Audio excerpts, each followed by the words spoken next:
चित भगवत प्रसन्नता होगी और भगवान कृपा करके आपको शुद्ध भक्ति प्रदान करेंगे। जी। सचिन सिंधे जी महाराष्ट्र से। राधे राधे से राधे राधे महाराज जी। महाराज जी, मन की आध्यात्मिक एवं वैज्ञानिक परिभाषा क्या है? मन का शरीर में स्थान कहाँ है? विचार तो हमारे दिमाग में आते हैं, फिर भी हम अपना हाथ अपने सीने पर रखते हैं, तो मन कहाँ है? क्या मन ब्रह्मांड से बड़ा है?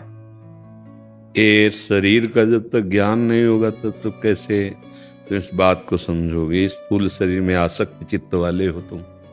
ध्यान दो पहले। एक है स्थूल शरीर जिसे आप जागृत अवस्था में जानते हैं। यही जब सूक्ष्म शरीर शयन करने की स्थिति में जाता है तो स्थूल शरीर का भान खत्म हो जाता है। आपका एक शरीर सैया में सोया हुआ है, आपको ज्ञान नहीं रहता, और उस समय यदि इंद्रियां सुसुप्ति में लीन हुई और मन केवल बचा रहा तो स्वप्न का वो स्वरूप रच देता है, और उस समय एक नवीन शरीर होता है स्वाप्निक, जिसमें दुख और सुख का बराबर वैसे ही बोध होता है जैसे स्थूल शरीर में।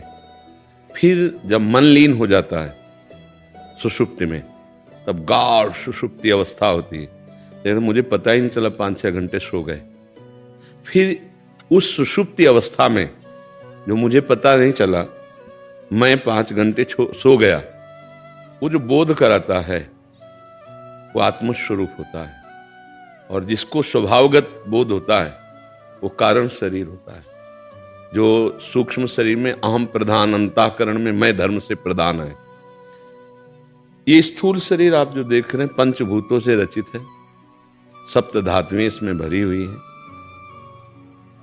इसका शासन सूक्ष्म शरीर से चलता है। जैसे नेत्र हमारे तभी देख सकते हैं जब मन हमारे साथ हो, नेत्रेंद्रिय के। हमारी आंख खुली लेकिन मन कहीं और है तो सामने से दृश्य गुजर जाएगा, मुझे पता नहीं चलेगा। पास में बैठी कोई वार्ता हो रही लेकिन श्रवणेंद्रिय को साथ मन ने नहीं दिया तो आप कहोगे जरा दोबारा बोलिए, क्यों? बोले मेरा मन कहीं और था, अब मैं आपकी बात सुनूंगा। मतलब इंद्रियां वही कर सकती हैं जो मन करवाता है, मन वही कर सकता है जो बुद्धि करवाती है। तो अंतःकरण है एक, ये ध्यान के द्वारा देखा जा सकता है, विज्ञान के द्वारा नहीं। विज्ञान में आज तक इतनी सामर्थ्य नहीं है जो मन का अल्ट्रासाउंड कर दे। है केवल स्थूल शरीर का चीरफाड़ कर सकते हो, स्थूल शरीर का आप एक्सरा कर सकते हो, सिटी स्कैन कर सकते हो, अल्ट्रासाउंड कर सकते हो, लेकिन आप सूक्ष्म शरीर का नहीं कर सकते। ये देखो, ये बुद्धि है, ये मन है, ये चित्त है, ये अहंकार है। आज तक कोई वैज्ञानिक इसको दिखावे? नहीं दिखाएगा ना। अच्छा, है सबके, इसका अनुभव होता है। मेरा मन, बोले मेरी बुद्धि काम नहीं कर रही, मुझे अब चित्त खिन्न है इसलिए कुछ चिंतन नहीं बन रहा, मुझे कुछ नहीं करना अभी। कर्तृत्वाभिमान अहंकार, करना ना करना, संकल्प विकल्प मन, क्या करना क्या नहीं करना निश्चय बुद्धि, और जो करना है उसका कैसे करना चिंतन, ये चित्त। ये 4 अंतःकरण में है, ये सूक्ष्म शरीर के अंतर्गत है। जो हम ऐसे रखते कि अभी हमारा दिमाग काम नहीं कर रहा है तो बाहरी क्रिया को केवल कर रहा है, बात उसकी बुद्धि की है। अभी बुद्धि निर्णय नहीं कर पा रही है। जो जैसे आप कहते हैं कि छाती में हाथ धरता है, ये उसकी बाहरी क्रिया है, वो छाती के अंतर्गत कहीं नहीं मिलेगा। आप ऑपरेशन करके देख लो, आज तक पोस्टमार्टम में ये निकला हो कि ये मन निकला, ये बुद्धि निकली, ये चित्त निकली, नहीं, बस पार्थिव अंगों का वर्णन है। ये अध्यात्म में देखा जाता है। जब हम अंतर्मुख होते हैं, पवित्र मन, पवित्र बुद्धि, पवित्र चित्त और पवित्र अहंकार, तब हम इनका परिचय पाते हैं। ये मन, ये बुद्धि, ये चित्त है। अब काम आया, अब क्रोध आया, अब लोभ आया, पता चलता है। अब अहंकार, अब वाणी का वेग है, अब जनेंद्रिय का वेग है, अब हमारे अंदर ऐसा वेग आ रहा है। वो उपासक उस बात को देखता है स्थूल शरीर में, सूक्ष्म शरीर में, और कारण शरीर स्वभावगत। अभी तो हम लोग केवल स्थूल शरीर का परिचय जानते हैं, और यह इतना बड़ा है कि ब्रह्मांड छोटा है इसके आगे। जैसे स्वप्न में आपने देखा कि आपका बहुत बड़ा वैभव बढ़ गया, अब वो कितना भी बढ़ा सकता है, क्योंकि आपकी सोच उतनी ही केवल है, बुद्धि किस लिए उतना रच पाएगा। अगर वो और बड़ा तो देवराज इंद्र के पद का अनुभव करा देगा, आप देवराज इंद्र हो गए, आप ब्रह्मा हो गए, ऐसा भी अनुभव करा देगा। और ऐसा भी अनुभव करा देगा कि आप भगवान हो गए। जितना पावन होता चला जाएगा उतना इसका विस्तार होता जाएगा, क्योंकि ये और कोई नहीं, इंद्रियाणाम मनश्चास्मि, भगवान श्री कृष्ण कहते हैं जो इंद्रियों का नेता है, मुखिया मन, वो मैं हूं। अब ये चूंकि गलत स्थिति में आ गया है, अब इसका सुधार कर दो, ये भगवत स्वरूप है, ये इतना बड़ा है कि इससे बड़ा कुछ है नहीं, इसी का सब रचा रचाया है। जैसे स्वप्न में कुछ ना होने पर भी सब कुछ रच जाता है ना, केवल एक मन रहता है, कुछ नहीं होता उसमें। ऐसे जब आप जागृत अवस्था में आए तब स्वप्न झूठा नजर आया ना, जागृत अवस्था में जब आए तभी क्या स्वप्न में आपको झूठा नजर आ रहा था क्या? कुछ भी झूठा नजर नहीं आ रहा था। जब आप जगे तब आपको लगा। ऐसे ही जब आपको ज्ञान होगा, शुद्ध ज्ञान, तो ये शरीर आप नहीं है, बिल्कुल नहीं, 100 में 100% नहीं। मतलब ऐसा हो कि 80% नहीं, 20% है, 100 के 100% आप ये शरीर नहीं है।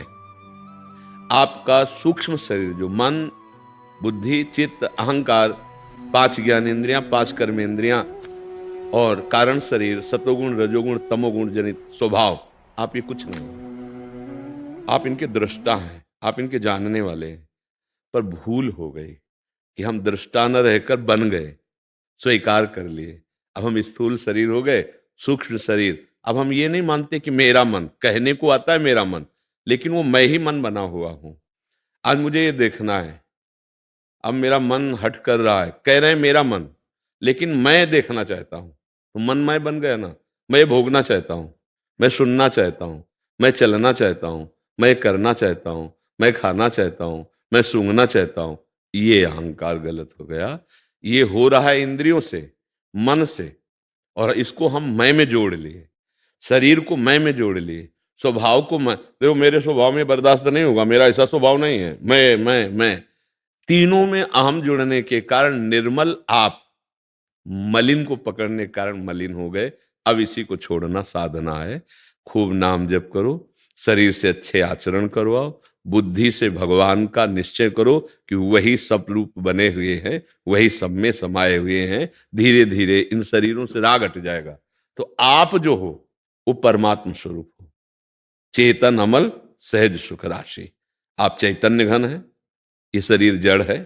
आप अमल है, निर्विकार है, ये शरीर विकारी है, ये मन विकारी है। आप अविनाशी हैं, ये विनाशी है। आप सुख राशि हैं, ये दुख राशि है। ये दुख ही देता है, जितना आसक्त हो जाओ इससे दुख ही मिलता है। तो इसलिए ना आप स्थूल हैं, ना आप सूक्ष्म हैं, ना आप कारण हैं, आप भगवत स्वरूप हैं, आप आत्म स्वरूप हैं। ये जानने के लिए आपको मानव देह मिला है। अब भजन साधना के द्वारा हम अपने स्वरूप को जानते हैं। अगर ऐसी भाषा न समझ में आवे तो अब तो बहुत सरल भाव से बता रहे हैं। ये शरीर को, इस मन को, इस वाणी को, अपने आप को प्रभु के चरणों में आत्मसमर्पण कर दो, शरणागत हो जाओ, नाम जप करो और प्रभु को समर्पित सारे कर्म कर दो, तो आप मुक्त हो जाओगे। 2 पाए, एक ज्ञान मार्ग और एक भक्ति मार्ग। भक्ति मार्ग में सब कुछ समर्पण कर देना, ज्ञान मार्ग में सबसे संबंध हटा लेना। बड़ा कठिन संबंध हटाना। जैसे हम अच्छे अच्छे भोग पदार्थ हैं, ललचा रहे हैं, तो अब हम उसको भगवान को अर्पित करके पहले भोग लगाते, फिर प्रसाद रूप से पाते, वो हमें बांध नहीं पाएंगे। और अगर ऐसे ज्ञान मार्ग में, तो उस ललचाए हुए मन को डांट करके उसे हटा देना होता है, उसके विरुद्ध चलना होता है। आज खीर पानी तो नहीं पाना, आज उपवास करना है। अब इतनी हिम्मत तो शुद्ध ज्ञान मार्ग के पथिक में होगी, नहीं तो मन परास्त कर देता है। मन जो चाहता है, देखो बातें कोई बनावे, मन जब जो चाहता बलात् वही करा लेता है। अब अपने जीवन में कैसा साल का शरीर है? 42 साल के अनुभव को देखो। अब जब जो चाहा है इसने वही करा लिया है। अब ऐसा आप जब ये चाहें कि मुझे भगवत प्राप्ति करनी, फिर इसको सुधारें नाम जप के द्वारा, साधना के द्वारा, तब ये प्रभु की तरफ लगेगा। नहीं तो शरीर में ही लगा हुआ है, स्त्री शरीर, पुत्र शरीर, माता पिता का शरीर, भोगों का और नाना प्रकार के व्यवहार का, पदों का, इसी का केवल इसके अंदर लालच है। इसको भगवान से मिलने का लालच तो है नहीं। तो अब इसके लिए हमें साधना चाहिए। और इसी में फिर होता है कि अरे यार हम तो गृहस्थी में हैं, भजन और साधन तो केवल बाबा जियों का है, ना कोई यहाँ गृहस्थ है ना कोई विरक्त है, सब भगवान का अंश है। भगवान की प्राप्ति के लिए हमें मानवदेह मिली, भगवत प्राप्त होकर खूब गृहस्थी का संस्कार जो है धर्म पूर्वक करो, कोई परेशानी नहीं। एक रोल करना है अभी रोल नहीं, आप सत्य में हो कि शरीर मैं हूं, सत्य, मेरा ये पत्नी है पक्का सत्य, मेरा पुत्र है पक्का सत्य, आप इस पे हो अभी। जबकि ऐसा नहीं है। आपको एक अभिनय मिला है, पति का अभिनय मिला है, पुत्र का अभिनय मिला है, पिता का अभिनय मिला है, जो धर्म रूपी कर्तव्य कर्म कहा जाता है, वो अभिनय है। ना आपका कोई पुत्र है, ना आप किसी के पिता हो। सच्ची मानिए, आप भगवत स्वरूप हो, आपके सामने जो भी हो सब भगवत स्वरूप है। ये माना हुआ संबंध मिटाना होगा अंदर से, और व्यवहार पक्का वैसे ही करना है। देखो जनक जी महाराज को, ज्ञानियों के गुरु हैं, पूरा धनुष यज्ञ का आप विवरण पढ़कर देखिए। एक पिता की तरह विलाप करते हैं कि यदि मैं जानता ऐसा कि कोई अजगौ का खंडन करने वाला पैदा ही नहीं हुआ, तो मैं कभी ऐसा प्रण नहीं लेता, मेरी जान की कुंवारी रह जाएगी। और अश्रु प्रवाह कर रहे हैं। देखो क्या है, और हैं कौन? सुखदेव जी जैसे महापरमहंस के गुरु हैं जनक जी। क्या उनको ज्ञान नहीं है? पर अब जो पिता का कर्तव्य मिला है वो ठीक वैसे, राजा का कर्तव्य ठीक वैसे, पति का कर्तव्य ठीक वैसे कर रहे हैं। बस यही कर रहा है। अभी हम कर्तव्य कर्म को कर्तव्य मानकर नहीं कर रहे, अभी अहंकार से प्रेरित होकर कर रहे हैं। ये मेरी पत्नी है, मेरा पुत्र है, ये और ये है किसी के नहीं। मान लो 42 वर्ष पहले आप कहाँ थे, आपको पता नहीं था। आपका कौन कौन था, आपको पता नहीं था। ऐसे ही प्लस और 42 जोड़ लो, इससे ज्यादा शरीर तो रहने हैं नहीं, कलयुगी शरीर है। फिर कहाँ जाओगे? फिर ये सब भूल जाओगे, ये शरीर भूल जाओगे, इस शरीर के संबंधियों को भूल जाओगे। फिर एक नई योनि मिली, फिर एक नया संबंध बना।